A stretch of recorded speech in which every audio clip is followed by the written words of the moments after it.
Hey YouTube, I decided against doing a video on welding up the deck simply because this major boring shit.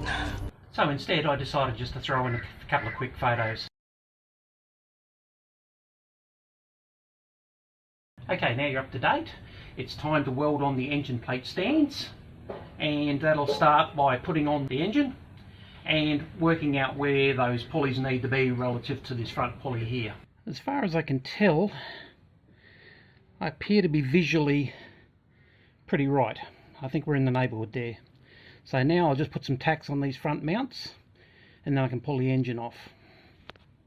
Of course, that's naturally after I check to see whether I can fit the belt on.